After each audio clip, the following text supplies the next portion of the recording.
پیشاب بہت احتیاط سے کرتا ہوں لیکن ہر دفعہ محسوس ہوتا ہے کہ پیشاب کی کچھ نہ کچھ چھینٹیں لگ گئی ہیں. بھائی جان نہیں کیا کریں ایسے محسوس, صحیح ہے نا. پیشاب کریں, احتیاط کریں, چھینٹیں نہ لگیں, پانی ڈالیں اور پتلی گلی سے نکل لیں. ہاں پیشاب فوراً نہ اٹھیں کیونکہ قطرات نکل رہے ہوتے ہیں, جب تھوڑا سا اطمینان ہو جائے, قطرہ نکلنا بند ہو گیا ہوگا تو بس چلے جائیں.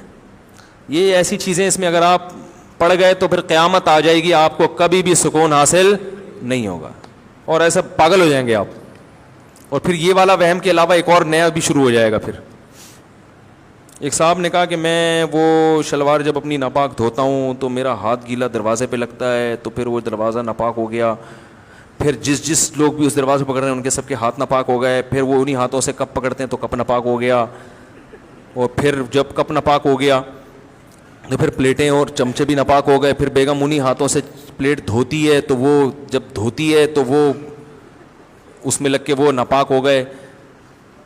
میں نے کہا بھائی جان اگر لوگوں کو پتہ چل گیا, میں بھی نفسیاتی ہو گیا کیونکہ ایسی باتیں سننے سے بھی آدمی پاگل ہوتا ہے, تو میں نے کہا ایسی باتیں سن کے مجھے عجیب سا کچھ ہو رہا ہے, اور اگر مجھے کچھ ہو گیا اور میں ڈاکٹر کے پاس چلا گیا اور لوگوں کو پتہ چل گیا مجھ سے صاحب نفسیاتی ڈاکٹر کے پاس گئے, میں نے کہا میرا بیان ہو جائے گا, میں بولیں گے تو خود بیچارہ کس کے پاس جا رہا ہے تو ہمیں کہاں سے. تو میں نے کہا میں اپنے آپ کو اس بیماری سے بچانا چاہتا ہوں, اور میں نے کہا میرے پاس اس کا علاج ہے 2 تھپڑ, جاؤ اللہ کے بندے اپنی شلوار دھو اور پتلی گلی سے نکلو, بس چھوڑو یہ کر کے دیکھ رہا ہے, بس تھوڑا احتیاط سے دھو لو, بس اتنی کافی ہے, زیادہ گہرائی میں نہیں جاؤ ان چیزوں میں.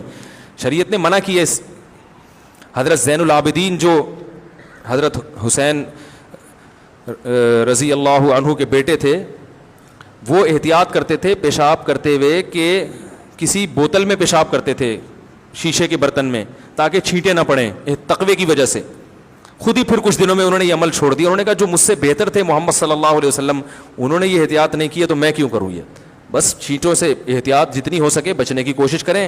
سخت جگہ پہ ایسا نہ کریں پیشاب بالکل جو ایک دم سے چھینٹیں ہیں, تو فقہاء نے لکھا ہے کہ تھوڑی بہت اگر بالفرض باریک سی چھینٹیں پڑ جائیں گی تو وہ کیا ہیں, معاف ہیں. وہ جو میں نے ابھی اتنی ڈیٹیل سے اس کے دلائل سے بات کی ہے.